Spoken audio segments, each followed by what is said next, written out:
소개해 주실 거잖아요. 그래서 요거를 계기로 책을 썼다고 얘기하려고. 딱 가져와 주셨구나. 그래서 그 다음 페이지 책이 있잖아요. 그림 있는 게. 그럼 제가 그 질문 하면 바로 이거 띄워주시면 되겠네요. 네. 알겠습니다. 그냥 살짝만 오른쪽 PD님. 네네. 저희 지금 비율 괜찮나요? 교수님 좀 오른쪽으로 가셔지 않아도 돼요? 이 지켜가야 되나요? 그러면? 네, 그게 더 나을 것 같아요.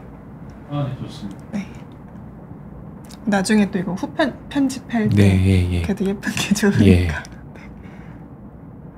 뭐 방송 간다니까 우리.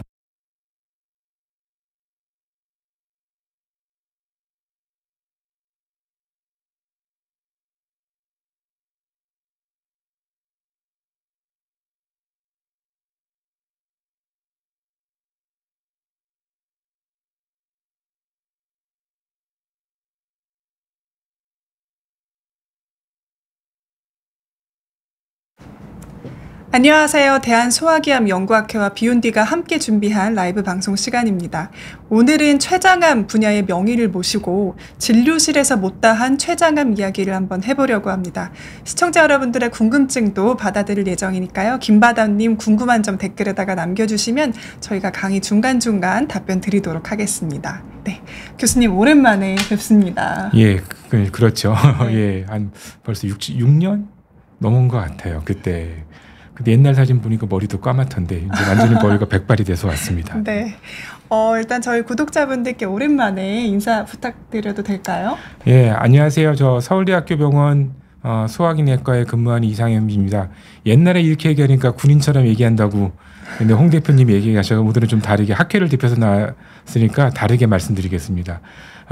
저는 대한소화기암연구학회 학술이사로 있고 일을 하고 있고 아울러 서울대학교 암병원 췌장담도암센터의 소화기내과에서 근무하고 있는 이상협입니다.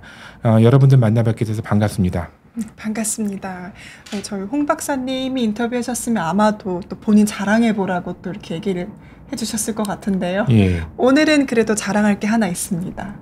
저도 책을 구매를 했는데 진료실에서 못다한 췌장암 이야기라고 또 직접 써주신 책을 가지고 나와주셨어요. 그래서 어떻게 이런 책을 또 집대성해서 또 환자분들이 궁금해하는 점들을 정리를 해주신 거니까 어떻게 이렇게 책을 써주시게 되었는지도 궁금했어요. 강의를 시작하면서 한번 화면을 띄워서 한번 띄워서 말씀을 드리겠습니다. 예전에 찾아보니까 2019년도 3월 20일 날 저녁 8시쯤 했던 것 같아요. 기억에. 그래서 그때 저는 이게 실시간 증문즉답 그런 강의인지 모르고 병원 홍보팀에서 동문이 하는 그 방송을 좀 가서 좀 도와줬으면 좋겠다. 그래서 강의하면 되는 거죠. 그래서 네 하고 이제 왔는데 그게 아니었더라고요. 그리고 그때 기억나는 게 그날 굉장히 비가 많이 왔었는데 처음에는 이 차를 어떻게 타고 갈까 하다가 늦을까봐 이렇게 비 맞고 신발 젖어가면서 그때 지하철 타고 이렇게 왔던 기억이 새록새록 납니다. 그래서 그때 이제 방송을 하고 얼마 동안 이제 환자분들이 많이 이거에 대한 질문을 하는데 찾아보니까 벌써 120만 명 이상이 129만이네요. 거의 이제 130만 곧 되겠네요. 라고 그리고 이제 그때 댓글 단계 945개. 다 질문이었죠. 거의 질문이어서 야 이렇게 환자분들하고 그 가족들이 이 췌장암에 대해서 궁금증이 많은데 이걸 갖다가 해결을 못하니까 제가 그때 경험도 일천하고 뭐 지식도 얕은 상태인데 방송을 했음에도 불구하고 너무나 많은 분들이 보시면서 많은 도움을 받았다는 응원의 말씀도 하시고 또 저한테 와가지고 칭찬도 하고 아울러 제가 또 대답하기 곤란한 질문, 더 심한 질문도 하시는 분이 계셔가지고 이게 진짜로 많은 분들한테 이걸 좀 제대로 설명을 할 수 있는 컨텐츠가 필요하지 않나는 생각이 들어서 제 은사님들을 모시고 그래서 이렇게 진료실에 못다한 췌장암 이야기라는 것 갖다가 2년 전에 출간을 했습니다. 당시에 출간을 하고 해당 내용에 대해서 여러 병원 밖에 있는 환자분들 또는 환자 가족들 또는 췌장암에 관심이 있는 국민들하고 소통을 하고 싶었었는데 문제가 뭐 다 아시는 것처럼 그 이후에 대한민국의 초유의 의료계가 지금 진짜 어떻게 다시는 겪고 싶지 않은 그 파동이라고 해야 되나 사태라고 해야 되나 사건이라고 해야 되나 그런 사건을 겪으면서 뭐 병원 밖으로는 도저히 나올 수 없는 상황이 돼서 이제 뭐 이거에 대한 얘기는 그냥 접어두고 있었는데 최근 다행히 어느 정도 아니면 100%는 아니지만은 어느 정도 그 의료계가 정상화돼서 여러 병원 밖에 있는 여러 환자분들 또 그리고 환자의 가족분들 그리고 또 관심 있는 분들과 소통하기 위해서 오늘 방송에 출연을 하게 되었습니다. 네, 또 사태가 조금은 안정되어서 교수님을 뵙게 돼서 좋습니다. 그동안은 병원을 지키시느라 이렇게 환자분들에게 대외적으로 말씀드릴 기회가 많이 없으셨을 텐데 오늘 확실하게 또 정보들 전달해 주시면 좋을 것 같습니다. 예, 감사합니다. 그럼 이제 강의를 간단하게 그래서 네. 책에 대한 얘기는 아니고요. 제가 이 책 위에도 그 여러분들이 저한테 질문했던 얘기 그리고 환자분들한테 그 결국 이 질환을 이해하기 위해서 필요한 기본적인 얘기 그런 것들을 간단하게 정리해서 한번 짧게 강의를 하고 필요한 내용에 대해서 질문을 받고 답하는 형식으로 진행을 해보도록 하겠습니다. 이제 제가 그 처음에 질문을 받을 때 췌장이라고 정확하게 발음하시는 분이 그렇게 많지는 않은 것 같습니다. 어떤 분은 취장이라고 얘기하시는 분도 있고 어떤 분은 췌장이라고 얘기하시는 분도 있고 그러니까 결국에 췌장이 뭐예요 하고 묻는 거죠. 그리고 췌장은 어떻게 아파요? 그렇게 묻는 게 기본적인 질문입니다. 그래서 보통 제가 췌장을 설명드릴 때 그 환자분이 앞에 계시면은 손을 갖다가 펴서 오른쪽 손을 펴서 명치에 한번 대보라고 말씀을 드립니다. 그럼 췌장의 위치는 대략 앞에서 봤을 때는 그 자리에 있습니다.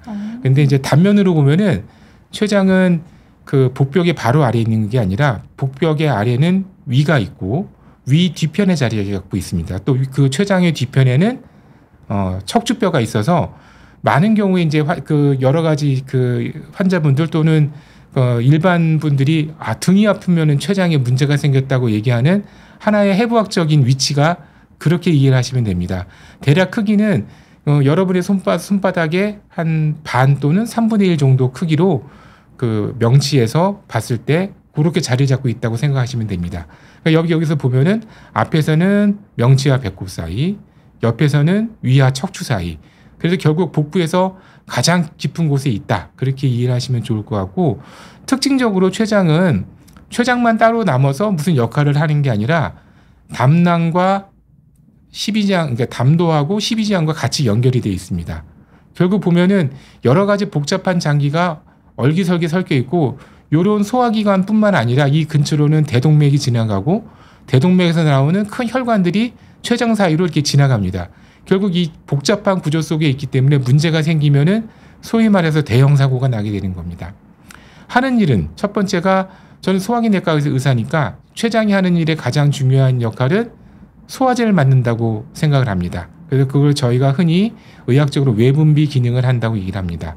또 하나의 중요한 기능은 호르몬, 특히 인슐린으로 대표되는 호르몬을 분비하는 내분비 기능입니다. 결국 내분비 기능도 결국 생각을 해보면은 음식이 들어와서 몸에서 흡수돼가지고 대사되는 과정에 관여하기 때문에 결국 에너지를 흡수하고 대사하는 그런 대사에 중요한 역할을 하는 기관이라고도 말씀을 드릴 수가 있습니다. 그러면 이제 췌장에서 소화액이 분비된다고 하는데 그 췌장액이 도대체 뭐냐 그렇게 또 여쭤봅니다. 예전에 제가 그 학생 때 중고등학교 벌써 몇십 년 전인데 그때는 췌장 대신에 이자라는 표현을 많이 썼습니다. 이자액이라고도 하고요. 그래서 췌장에서 분비된 이 췌장 실질에서 만들어진 췌액은 요 췌관을 통해서 쭉 따라와서 십이지장에 도달하면 음식물과 섞여서 본격적으로 음식물을 소화하고 분해하고 흡수하는 역할을 합니다. 하루에 2리터에서 2.5리터 정도 분비되고 3대 영양소인 탄수화물, 단백질, 지방을 모두 분해하고 소화합니다. 근데 특히 중요한 거는 지방입니다. 이 탄수화물을 소화한다고 알려진 아밀라제 이거는 췌장뿐만 아니라 침샘에도 있고 위에서도 일부 나오고 또한 그 아밀라제 자체는 굉장히 그 활동성이 오래 가기 때문에 위산에도 잘 녹지 않고 기능을 잘 합니다. 단백질을 그 관계되는 이제 트립신은 아밀라제만큼은 아니지만은 다른 장기에서도 일부 만들어지고 또 산에도 어느 정도 저항성이 있어서 췌장이 망가져도 뭐 크게 지장을 받지 않습니다. 근데 이 지방을 분해하는 효소인 라이파제라고 하는 거는 췌장에서만 만들어집니다. 그리고 또 중요한 거는 요 이렇게 12장이 요 C자로 된 이 구간에서만 작용을 하기 때문에 췌장이 망가지면은 어떻게 다른 데서 복구를 할 수 있는 방법이 없어서 가장 많이 뭐 췌장이 나빠지면 알려진 증상 그러면은 지방변 그렇게 이제 알려지는 증상이 생기는 이유가 그 이유로 이해를 하시면 좋겠습니다. 그러면 이제 췌장에 이상이 생겨 췌장액이 분비가 되지면 않으면은 어떻게 되나요? 이제 많은 분들 요즘에 그 다이어트에 관심이 많으니까 지방 흡수 안 되면은 살 빠지고 좋지 않냐? 뭐 그렇게 얘기하십니다. 물론 뭐 전혀 틀린 말은 아닌데요. 잘 생각해 보면은 저희가 건강하게 살려고 하는 거지 몸을 이쁘게 갖고 살려고 하는 게 아니잖아요. 몸을 체형을 이쁘게 한다는 것도 결국 건강의 상징이니까 그걸 만들기 위해서 노력을 하는 거고 하나하나 설명을 드리면은 음식물을 먹어도 적절히 소화되고 흡수되지가 않습니다. 소화에 의해서 영양소가 분해되는 화학 효소 없기 때문에 당연 흡수가 안 되고 앞에서 말씀드린 것처럼 특히 지방 흡수 장애가 생겨서 뭐 대표적으로 지방변이 생기고 몸에서 지방이 아마도 생각해 보면은 가장 중요한 에너지원인데 에너지원 자체를 많이 소실되면은 체중이 빠지고 필요한 경우에는 뭐 표현을 그러지만 저희가 피골이 상접했다고 표현하는 악액질 그런 상태로까지 가는 경우가 있습니다. 이렇게 살만 빠지고 뭐 그냥 그렇다면 문제가 안 되는데 지방과 함께 흡수돼야 되는 중요한 지용성 비타민이 있고 미네랄이 있습니다. 이런 비타민과 미네랄이 흡수가 제대로 안 되면은 골다공증도 생기고 장기적으로 보면은 경우에 따라서는 생각지도 않았지만은 그 심혈관 장애가 생깁니다. 그래서 심근경색도 생길 수 있는 그런 문제가 생길 수 있습니다.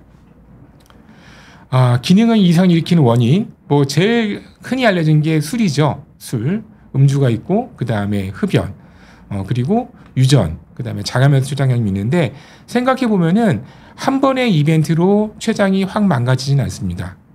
술을 마셔서 급성 췌장염이 생겼는데 그 다음에 조심하지 않고 또 반복적으로 음주를 하면은 반복적인 췌장염에 의해서 결국 만성 췌장염이 됩니다. 이는 말랑말랑한 췌장의 살에 굳은 살이 박혔다고 이해하시면 됩니다. 상처가 났고 앓고 나면서 결국 저희가 뭐 피부에 이렇게 뭐 그 상처가 나면은 낫는 과정에서 굳은 살이 박히는 것처럼 췌장에도 그런 굳은 살이 박히는 거고 흡연을 하게 되면 역시 그걸 더 조장을 하게 되고 자가 면역성 췌장염이라는 것도 체질적으로 타고나기를 어떤 그 면역 세포에 대해서 자기 몸에 대해서는 원래 공격을 안 하게 되어 있는데 자기 몸을 갖다가 남이라고 이해를 해서 이물질에 의해서 공격을 하게 됩니다. 그런 과정이 반복되다 보면은 췌장의 염증이 반복돼서 나중에는 역시 만성 췌장염이 생기고 또 유전성 췌장염이라는 거는 타고나긴 유전자가 아무 그 췌장에 위해를 가하는 행동을 안 했어도 췌장염이 생깁니다. 췌장의 중요한 그 기능 중에 하나가 췌액을 만드는데 췌액이 자기를 소화시키지 않게 해서 자기 소화, 자가 소화 보호 기능이라는 게 있는데 유전적으로 문제가 있는 분들은 그 자가 소화 보호 기능이 깨져 있어서 반복적으로 췌장염이 생기기 때문에 나중에는 이 만성 췌장염으로 이어지게 됩니다. 결국 요 중요한 원인을 요 정도로 이해하시면 좋을 것 같습니다. 교수님, 근데 지금 김대필님도 좀 이렇게 엄청 심한 스트레스를 받아도 그런 것들도 췌장에 안 좋은 영향을 미치냐라는 질문을 좀 주셨는데 스트레스는 췌장과는 큰 관련이 없나요? 예, 뭐 거기에 대해서는 밝혀진 바가 없습니다. 아마 스트레스 받으셔가지고 네. 약주 많이 하시고 흡연 많이 하시면은 뭐 아마 생기지 않을까 싶습니다. 예. 네, 알겠습니다. 그리고 그리피님도 30대 여성이신데 가족력이 있으셨나 봐요. 그래서 이런 분들도 그러면 일찍부터 검사를 하는 게 필요할지. 일찍 검사하는데 정답은 제가 그 네. 강의 중간에 말씀을 알겠습니다. 드리도록 하겠습니다. 네. 그럼 대표적인 췌장 질환 어떤 게 있는지 예, 보겠습니다. 이제 보시면 이제 췌장암 빼고 저희 진료실에 오는 대표적인 질환, 이 췌장 질환 세 가지입니다. 첫 번째 급성 췌장염. 다양한 원인에 의해서 발생합니다. 제일 흔한 게 역시 음주, 또 그건 이제 보통 젊은 분들한테 생기는 거고요. 두 번째가 담석입니다. 담석에 대해서 췌장염이 생기는 이유는 나중에 다시 한번 언급을 하도록 하겠습니다. 이런 급성 췌장염이 반복적으로 계속 생기다 보면 앞에서 말씀드린 것처럼 급성 췌장염은 췌장이 부은 겁니다. 염증 때문에 퉁퉁퉁 부었는데 그게 다시 염증이 가라앉는 과정 중에서 췌장이 정상으로 자리 잡는 와중에 굳은 살이 바뀌어서 그 일이 반복되다 보면은 췌장이 딱딱해지는 만성췌장염이 되는 겁니다. 췌장 살만 딱딱해지면 괜찮은데 이 췌장에 췌액이 흘러가는 길도 같이 이 딱딱해진 췌장의 영향을 받아서 이 일자로 곧게 되어 있던 췌관이 꾸불꾸불해지고 어디는 좁아지고 어디는 넓어지고 그러다 보면 거기에 췌관 결석이 생겨서 그 자체로 통증을 일으키는 일도 생기게 됩니다.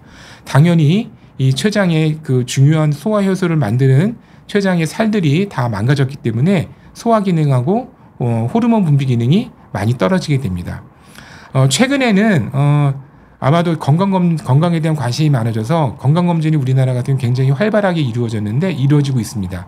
그러다 보니까 증상이 전혀 없는데도 췌장에 뭔가 이상이 있는 것 같다는 얘기를 듣고 검사를 하다 보면은 췌장에 낭성종양이라는 게 발견됩니다. 실제 낭성종양이라는 표현보다는 정확한 표현은 낭성병변입니다. 췌장에 생긴 낭성병변. 왜냐면은 병변이란 말은 그 중에서 병이 아닌 것도 있고 실제 종양이 아니라 그냥 낭처럼 보인다는 그런 병까지 포함되어 있기 때문에 그런 말씀을 씁니다.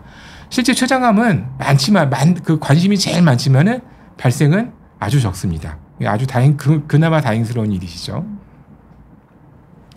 이제 그러면 이제 만성췌장염과 급성췌장염이 어떻게 다르냐고 이제 여쭤봅니다. 제가 흔히 설명을 할 때 말씀드리는 게 오늘 제가 조금 목이 약간 허스키해졌는데 이제 보통 저희 이제 감기를 걸리거나 뭐 그렇게 되면은 목에 염증이 생기고 평상시에는 뭐 꾀꼬리 같은 목소리를 내던 분들이 목소리가 탁해지는 그런 일이 생기는데 네. 이제 그게 급성췌장염이라고 생각하시면 되고 목소리를 내리면은 만성췌장염은 저희 명창이라고 하시는 분들 뭐 수련을 많이 하셔가지고 그 성대 뭐 쉽게 말해 결절도 생기고 뭐 그 성대도 이제 그 굳은 살이 바뀌면서 목소리가 허스키한 보이스로 그분의 그 강점을 얘기할 때 그런 경우는 이제 만성췌장염이라고 얘기합니다. 그러니까 당연히 감기 걸려가지고 목소리가 변했던 분들은 관리를 잘하면은 원래대로 목소리가 돌아오지만은 오랜 수련을 거쳐서 그 허스키한 보이스를 갖다 갖추신 분들은 쉰다고 해가지고 그 목소리가 없어지지가 않죠. 그래서 급성췌장염과 만성췌장염 차이는 그렇게 이해하시면 되고 급성췌장염은 말만 따라 갑자기 발생하고 음주와 담석이 원인이 되고 복통이 가장 흔한 증상입니다. 치료를 잘하면은 대부분이 회복이 됩니다. 하지만 치료가 늦어지거나 관리를 잘못하면 역시 큰 문제를 일으킵니다. 만성췌장염은 오랫동안 수련을 거쳤다는 것처럼 급성췌장염이 여러 번 반복을 하면서 나았다가 알았다가 나았다가 하는 과정 중에서 생기는 거고 음주는 만성췌장염의 원인이 대표적인 거지만은 담석은 만성췌장염의 원인이 아닙니다. 왜냐? 아프면은 담석은 다 해결을 하기 때문에 담석으로 해서는 급성췌장염은 생길 수 있지만은 만성췌장염은 잘 생기지는 않는 걸로 되어 있습니다. 복통이 있지만은 심한 복통이 아니라 가벼운 복통부터 심한 복통까지 복통의 정도가 다양하고 오랜 기간 동안에 아팠다 나았다를 반복하게 됩니다. 이런 복통 이외에도 앞에서 말씀드린 것처럼 내분비 기능과 외분비 기능이 없어져서 지방 흡수로 장애로 인한 증상과 당뇨 같은 호르몬 문제로 인한 장애가 생기게 됩니다. 급성췌장염, 음주와 관련이 많습니다. 특히 젊은 분들 급성췌장염은 음주가 거의 주된 원인이라고 생각합니다. 왜 생기냐? 술을 마시면 췌장에서 분비된 소화 요소가 췌장의 바깥으로 나와서 음식물하고 섞일 때 활성화가 되는데 췌장 내에서 활성화가 저절로 돼버립니다. 그러면은 췌장에 자기 살을 갖다가 음식으로 오인하고 살을 소화시켜버리는 상황이 됩니다. 그럼 당연히 이제 염증이 생기겠죠. 그러면 또 과도하게 활성화되어 소화시키고 그럼 급성췌장염이 생기는 거고 또 술 자체도 췌장에 악영향을 주기 때문에 그 자체도 염증을 일으키게 됩니다. 이제 앞에서 말씀드린 잠깐 나중에 언급드렸던 요 얘기입니다. 급성췌장염 담석과 관련이 있습니다. 연령이 높은 분들 특히 많고요. 왜냐? 담낭에 이렇게 돌들이 많이 모여 있습니다. 보통 무증상 담석은 치료하지 않고 경과 관찰을 원칙으로 합니다. 근데 일부 담석이 아주 작은 담석이 담낭을 빠져나와서 쭉 여행을 하다가 운이 나쁘면은 담관과 췌관이 만나는 자리에 딱 걸리게 됩니다. 그러면 췌장에서 만들어진 소화액이 췌관을 따라 쭉 나오게 되다가 담석에 막혀서 음식물 쪽으로 가지 못하고 역류돼서, 그러니까 뭐 표현이 좀 역류라는 표현을 쓰는데 역류되면서 췌장 자체를 소화시켜 버립니다. 그래서 이 담석에 의해서는 이 그 급성 췌장염이 일으킬 수 있다고 하고 단지 이런 담석에 있는 췌장염이 심하지 않은 경우에 담석을 제거하면은 제자리로 돌아오게 됩니다.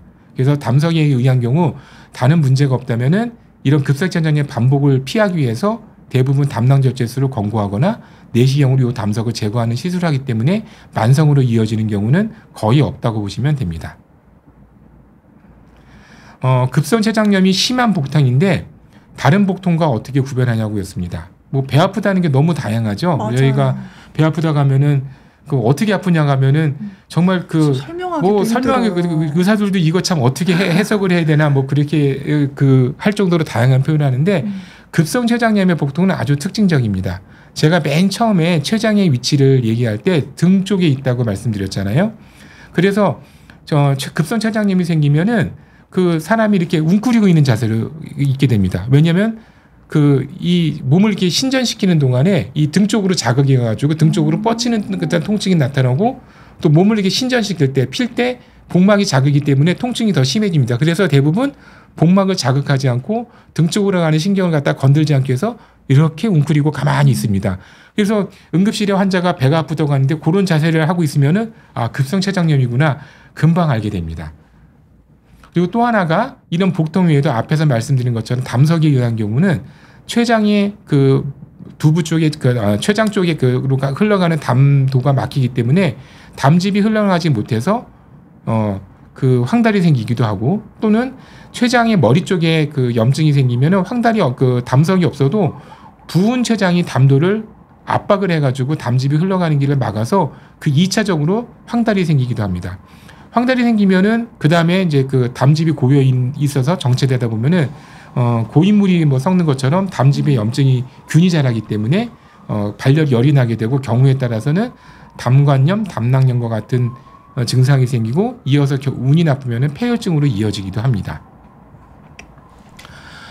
급성 췌장염 치료 결과는 어떤가요? 원인을 해소하면은 대부분 며칠에 회복이 됩니다. 술 안 드시면 되고 담석은 제거하면 됩니다.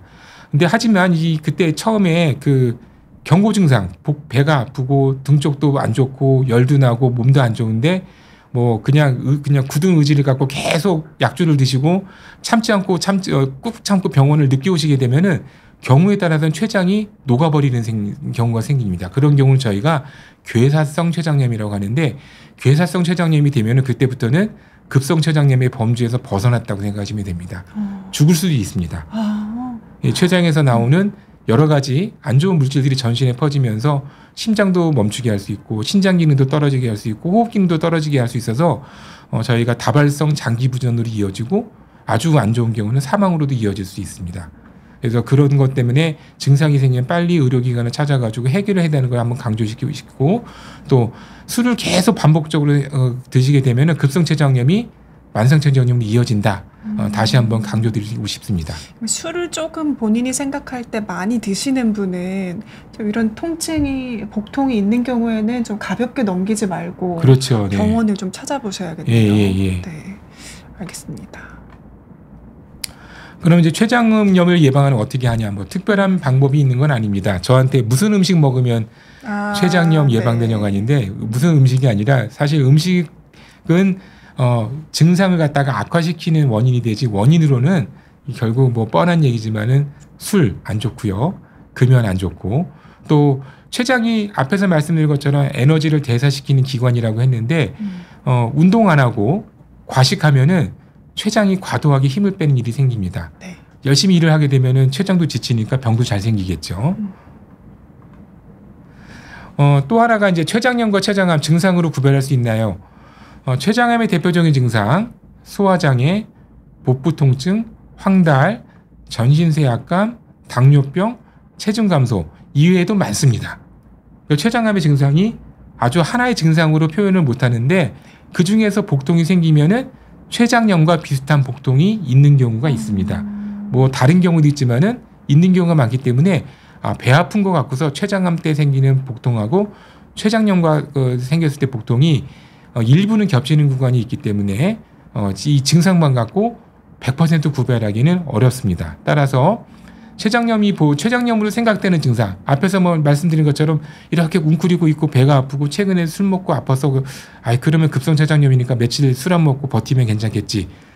경우에 따라서는 췌장암이 췌장염을 일으키는 원인인 경우도 있기 때문에 담석처럼 췌간을 막아가지고 염증을 일으켜서 췌장염을 일으키는 경우도 있기 때문에 췌장염의 증상이라고 췌장암이 100% 없다. 그렇게는 말씀드리기가 어렵습니다. 네, 알겠습니다.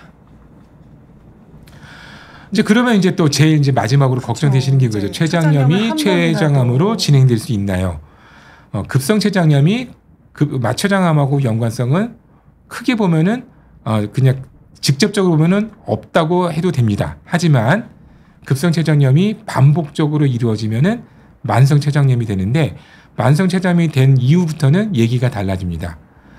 결국에 췌장암을 일으키는 씨앗, 그 췌장 상피 내암 세포라는 게 있는데 그 세포가 실제로 세포가 생겨서 췌장암이 될 때까지 뭐 그 생물학적으로 연구를 하면은 뭐 15년이 걸린다는 얘기도 있고 20년이 걸린다는 얘기도 있는데 대부분 생기면은 몸에서 건강하지 않은 세포는 제거를 하게 됩니다.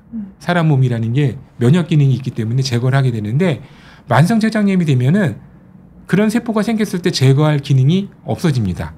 쉽게 말해서 세포가 뿌리가 잘 내리고 자라는 환경이 돼서 췌장암이 생기는 거죠. 바로는 안 생기지만 만성 췌장염은 그래서 췌장암의 위험 요인이라고 합니다. 췌장염은 췌장암으로 진행한다? 그거는 아니지만 췌장염은 췌장암의 위험인자라는 얘기는 확실히 드릴 수가 있습니다.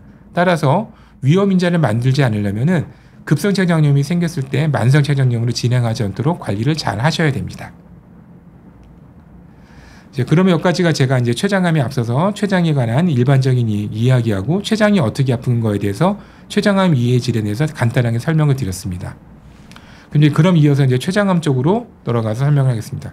제가 췌장암 환자들을 볼 때 가장 말씀이 많이 여쭤보시는 게 치료 포기해야 되는 거 아니냐. 네. 뭐 낫지도 않는데 왜 포기하냐. 근데 제가 오늘 나온 이유는 포기하지 마시라는 얘기를 꼭 강조하고 싶어서 오늘 방송에 출연을 하였습니다. 췌장암 5년 생존율.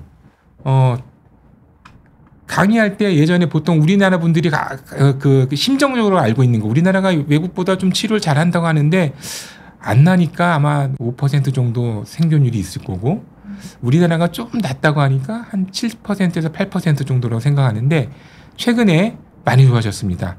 뭐 전 세계적으로 10%지만 우리 K의료가 강하기 때문에 마지막 데이터는 16.5%. 뭐 물론 만족스럽지는 않지만은 예전에 한 15년 전, 10년 전만 해도 이 정도 7%, 8%, 10%를 해서 왔다 갔다 하던 수준이었는데 지금은 16.5%. 저희끼리는 많이 늘었다고 하지만 아직은 좀 부족한 면이 있습니다. 아직 크게 나지는 않았지만은 이유는 그 몸속에 가장 깊숙이 자리 잡고 있어서 초기에 증상이 없습니다. 따라서 검진 등으로 발견하기도 어렵습니다. 가장 많이 하는 검진이 초음파인데 초음파는 문제가 공기가 있으면은 영상이 아주 흐릿하게 나옵니다. 앞에서 말씀드린 것처럼 췌장은 위 뒤쪽에 있는데 위아래는 항상 공기가 있습니다. 저희가 트림 같은 거 하잖아요. 위아래에 있는 공기가 나오는 거니까 그 위에 있는 공기 때문에 간섭을 받아가지고 췌장이 잘 보이지 않습니다. CT로 찍으면은 잘 보이긴 하는데 CT 자체를 남발하다 보면 이 자체가 암을 일으키는 또 원인이 될 수 있기 때문에 그냥 무작정 자주 찍을 수도 없습니다. 그리고 췌장암은 생물학적 특성상 한 번 생기면 진행이 굉장히 빠릅니다. 결국 조기 진단이 어렵고 또 진행이 빠르기 때문에 대부분 발견될 때 수술 가능한 초기 발견이 아주 어렵다는 문제가 있어서 생존율이 아주 안 좋습니다. 그래도 췌장암 의심할 만한 증상이 있지 않냐. 간단하게 크게 두 가지로 말씀드리면은 위치에 따라 증상이 다릅니다. 많은 분들이 췌장암이 생기면은 췌장의 머리 쪽에 생긴 암은 예후가 좋고 꼬리 쪽에 생긴 암은 예후가 나쁜 거 아니냐 그렇게 여쭤보십니다. 암 자체의 성격이 달라서가 아니라 머리 쪽에 생기면은 증상이 빨리 나타납니다. 왜냐하면은 담즙이 흘러간 길을 막기 때문에 황달이 나타나서 황달이 나타나면 주위 분들이 금방 얼굴 이상한데 문제 있는 거 아니냐? 또 본인도 갑자기 소변이 빨개지니까 혈뇨가 아닌가 해서 의료기관을 비교적 빨리 찾습니다. 그래서 증상이 빨리 나타나는 편이어서 빨리 찾아서 좀 난 거고 꼬리 쪽에 생긴 거는 증상이 나타나는 거는 췌장암이 생겨서 췌장 밖을 벗어나서 통증을 일으키는 신경세포를 침범했을 때야 비로소 증상이 나타납니다.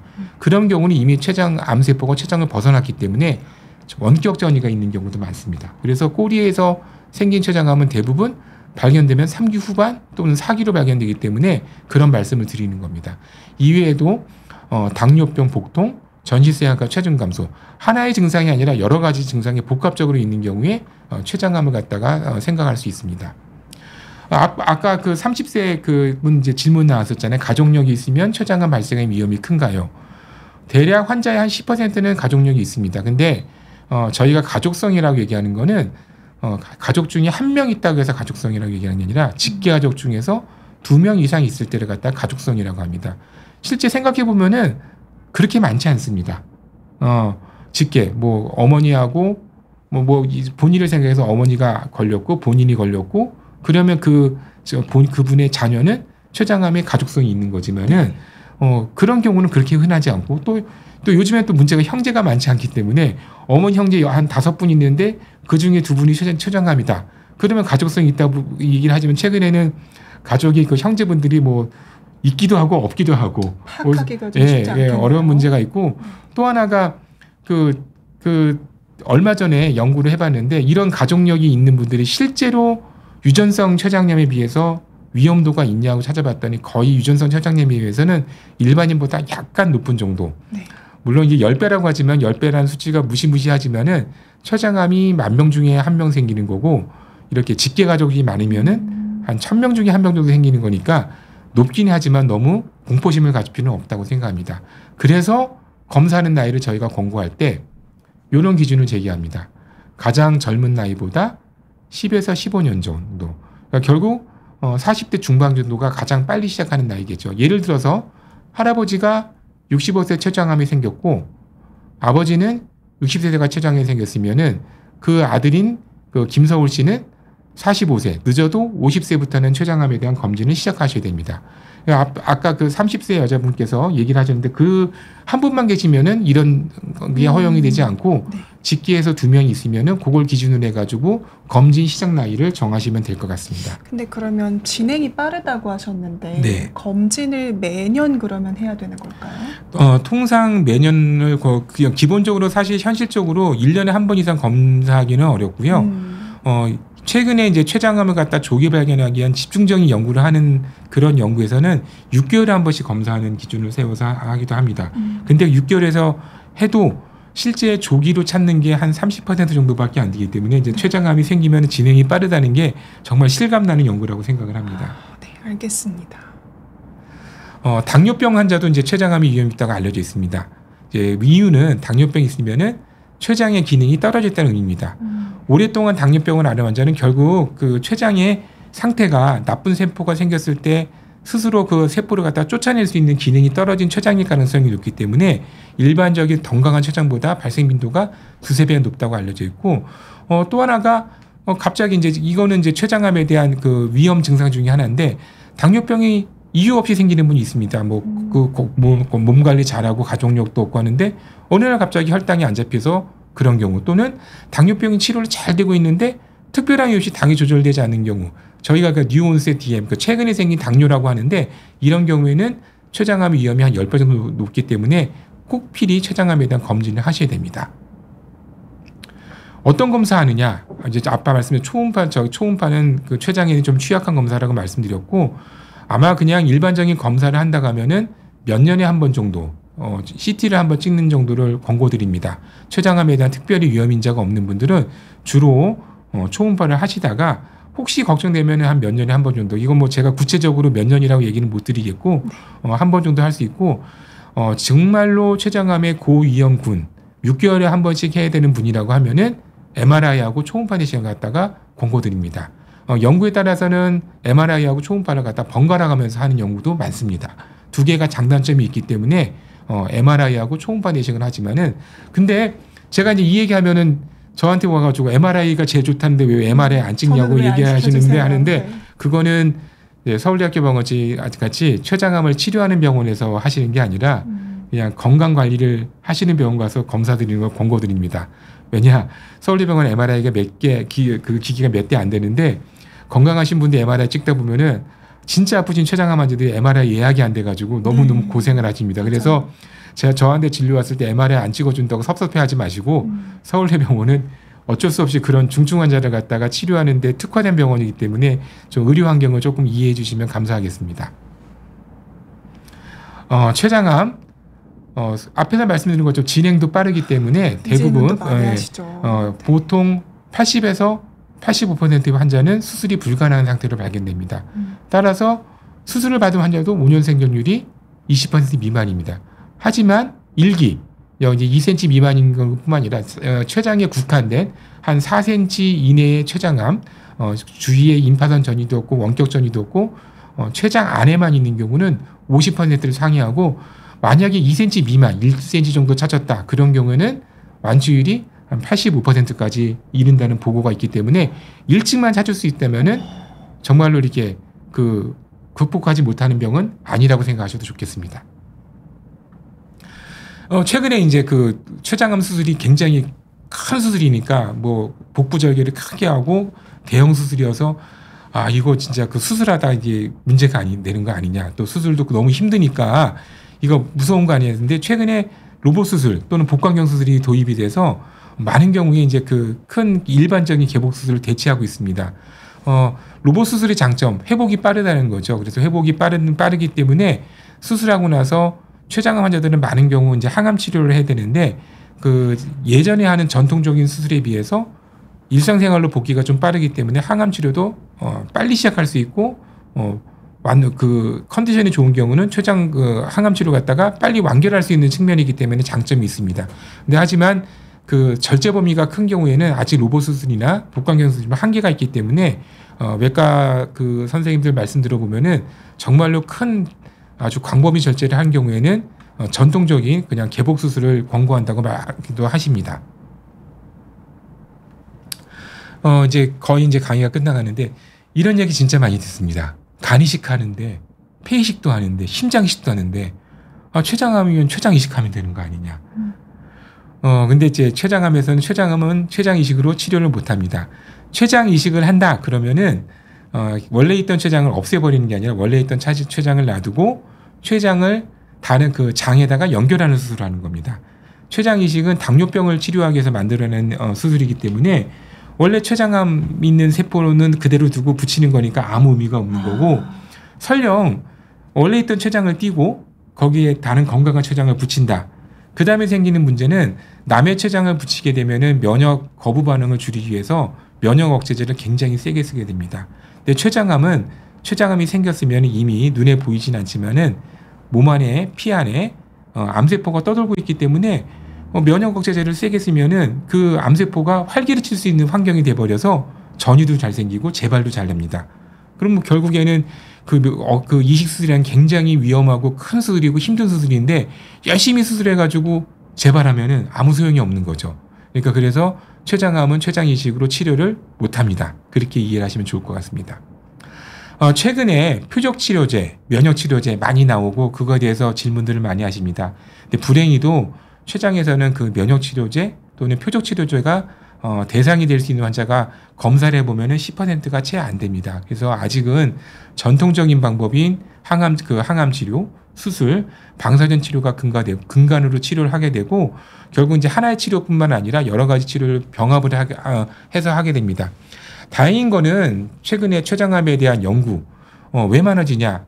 향후 10년 있으면은 췌장암이 암으로 인한 사망 원인의 2등으로 자리 잡을 걸로 예상이 되고 있습니다. 발생률은 8등이거든요. 근데 사망률은 2등. 그래서 많은 투자가 이루어지고 있고 췌장암을 극복하기 위한 여러 가지 기전, 약도 개발되고 있어서 표적 치료제들이 속속 보고되고 있습니다. 그래서 만약에 한 내년 또는 후년에 되면은 이런 슬라이드는 아니고 면역 효과 있을 수 있습니다 정도로 아마 바뀌지 않을까 그렇게 예상을 하고 있습니다. 네. 예, 오늘 강의가 여러분들한테 도움이 되면 좋겠습니다. 경청해 주셔서 감사합니다. 네, 감사합니다. 교수님 목도 안 좋으신데 강의 이렇게 열연해 주셔서 너무 감사합니다. 네, 물 한 잔 잠깐 마시겠습니다. 물 드실 동안 제가 시청자분들 인사 좀 드리겠습니다. 일찍부터 많은 분들 들어와 주셨는데요. 강희슬님 좋은 강의 감사합니다. 댓글 남겨주셨고요. 오영도님도 책 이렇게 딱 써가지고 기억을 해주셨네요. 네, 클린업 더 얼스 님도 인사해 주셨고요. 초코딸기 님도 강의 잘 들을게요. 유니 님도 인사 남겨주셨습니다. 네, 그러면 주신 질문들 조금 답변을 몇 가지만 드려보고 마무리를 해보면 좋을 것 같아요. 그래도 김바다 님께서 제일 먼저 기다려 주셔가지고 댓글 읽어보겠습니다. 1기 B이고요. 폴피리녹스 예방항암 12회 완료했습니다. 1년이 지난 시점이고요. 6개월 주기로 추적 관찰을 하는 중인데 얼마 전 혈액 검사 결과가 이렇게 나와서 신경이 쓰인다고 하세요. 그래서 이번 연도 2월은 42, 5월은 39가 나왔는데 걱정돼서 문의드린다고. 예, 뭐 CA19-9가 계속 정상 범위에서 유지되면은 제일 좋은데 살짝 올라가서 걱정이 아마 당연히 되실 거로 생각합니다. 근데 하지만 CA19-9라는 거는 췌장암뿐만 아니라 다른 이유로도 많이 올라갑니다. 이윤즉슨 이제 예를 들어서 건강검진을 해서 CA19-9가 비정상 범위에 있는 분들 1000명을 검사를 하면 실제 췌장암은 1명 나옵니다. 그만큼 다른 원인에 의해서 올라가는 경우가 많습니다. 가령 기관지염이 생겨도 올라가고요. 뭐 그 남자분들 같은 경우에는 그 전립선염이 생겨도 올라가고 몸에 어딘가에서 염증이 생기면은 그 CA19-9는 언제든지 올라갈 수 있기 때문에 그 시점에 약간 올라간 게 그건 너무 걱정하지 마시고 추이를 살펴보시는 게 가장 중요할 것 같습니다. 6개월마다 검사를 하셨으면 이번에는 조금 주기를 당겨가지고 3개월 정도 또는 뭐 3개월 했으면은 한 달이나 2달 정도 있다 한번 다시 한번 체크를 해서 그 추이를 보시고 만약에 불행히도 수치가 계속 올라간다면 그때는 진료를 담당하신 선생님과 의논해가지고 좀 검사를 뭐 CT를 6개월 했다 찍기로 했으면 조금 당겨서 한번 체크해 보시든가 뭐 그런 다른 검사를 한번 해보시든가 하는 걸 추천드립니다. 네, 알겠습니다. 그다음에 유튜브 0329님께서요. 가장 최근에 또 질문 남겨주셔서 읽어보겠습니다. 친척이 살이 갑자기 7kg가 빠지고 췌장암 2기를 진단받으셨대요. 전이검사는 아직 하고 계신데 우선 병기는 이기고 항암이랑 방사선을 얼른 하면 좋겠다고 말씀을 들으셨대요. 혈관 근처에 있어서 수술은 어렵다고 하는데 혹시 이럴 경우에 좀 예후가 어떨지 궁금하다고 하시네요. 아마 2기라고 아마 들으셨으면은 저희가 경계 절제 가능성, 췌장암일 가능성이 제일 높고요. 그런 경우는 이제 결국에 이제 췌장암이 생기면 수술을 하느냐가 못하느냐가 관건인데 전이가 없는 경우에 경계 절제 가능성 췌장암은 항암 치료를 하면은 대략 한 60-70%는 수술로 넘어갈 수 있고요. 그 또 더 심한 3기 췌장암, 그러니까 국소 진행성 췌장암 같은 경우에는 항암 치료를 열심히 하면은 한 25% 정도 넘어갈 수 있겠습니다. 결국 항암 치료를 잘해서 수술을 하게 되면은 그 다음에는 절제 가능한 췌장암의 범주에 들고 나중에 그 수술 절제된 그 췌장암을 갖다가 검사를 했을 때 크기가 만약에 앞에서 말씀드린 것처럼 1기 췌장암으로 그 최종 진단이 된다면은 예후는 1기를 쫓아간다. 그렇게 이해하시면 좋을 것 같습니다. 그러니까 뭐 너무 걱정하지 마시고 열심히 치료하시면 될 것 같습니다. 네, 알겠습니다. 그 다음에 요 EN950님 질문인데요. 아까 강의 중에 좀 비슷한 내용 나왔던 부분에 대해서 질문하셨어요. 시아버님께서 췌장암으로 돌아가셨는데 아이들이 걱정됩니다. 췌장암 유전이 어느 정도 될까요? 그리고 2년 전에 초음파에서 쓸개에 0.2mm 무록이 있다는데 이건 어떻게 관리하면 될지도 질문 주셨어요. 예, 그 첫 번째 거 그 할아버지가 췌장암이고 그다음에 아버지는 췌장암이 아니면은 그건 가족성이 아닙니다. 그냥 그 할아버지께서 돌연변이로 운이 나쁘게 췌장암이 생겼다고 생각하시면 되기 때문에 아이들까지 걱정하실 필요는 없다고 생각합니다.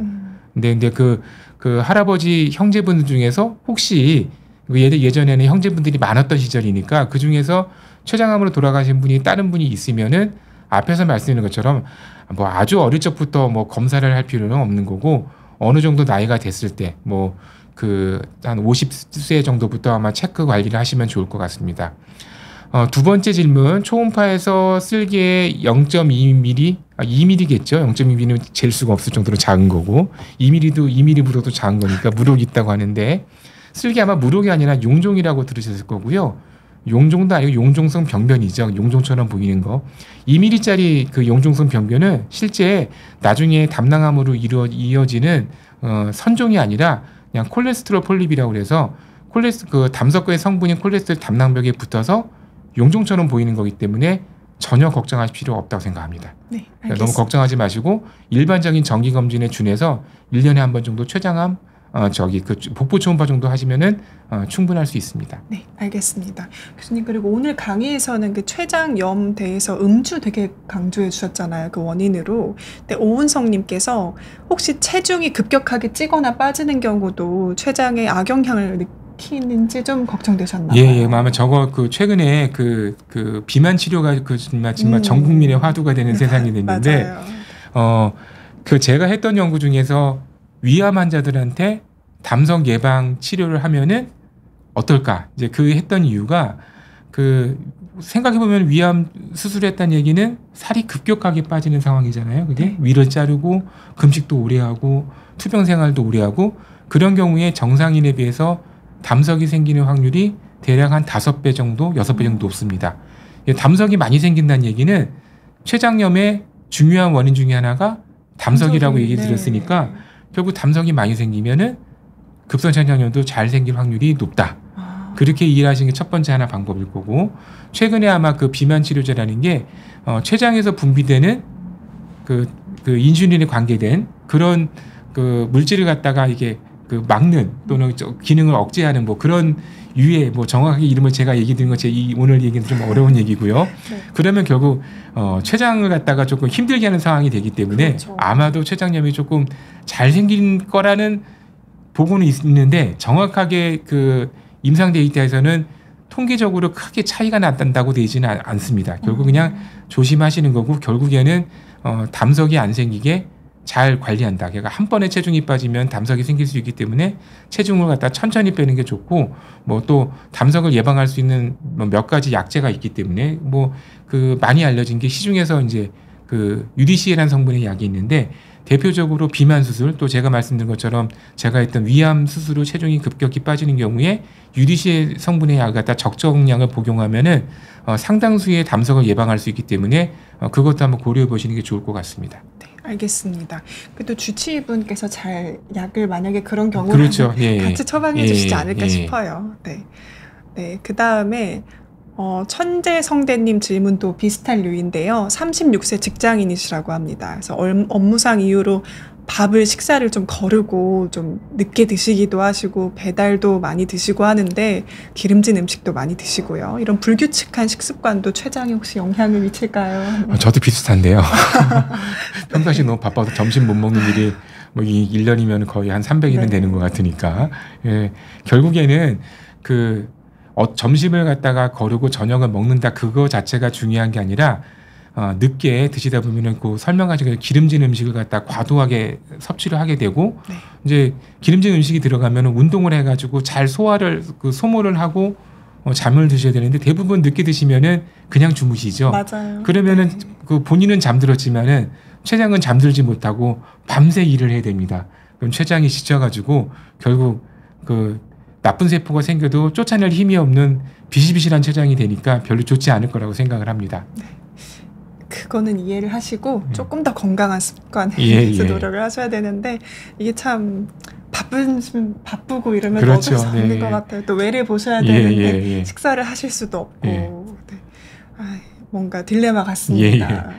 예. 마지막으로 베이포트님 질문만 받고 마무리해보면 좋을 것 같아요. 복부 CT 올 초 1월에 받으셨을 때는 췌장 쪽 이상 소견 없으셨대요.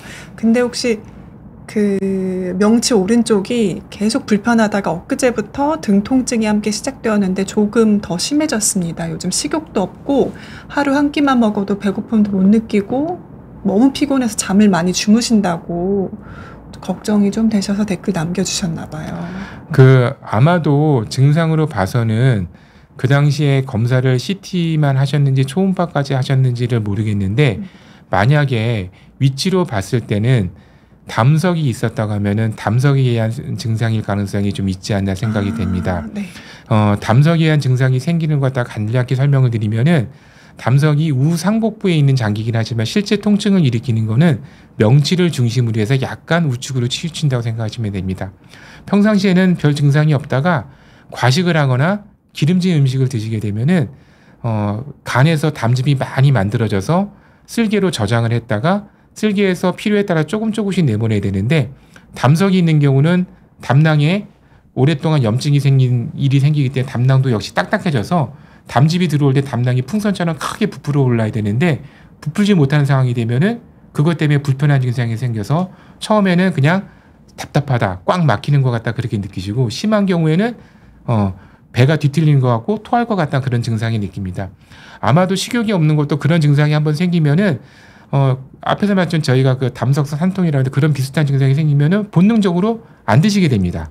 안 드시게 되면은 담낭이 그 간에서 만들어진 담즙의 양이 줄기 때문에 통증도 그냥 저절로 소실되는 경우가 많습니다.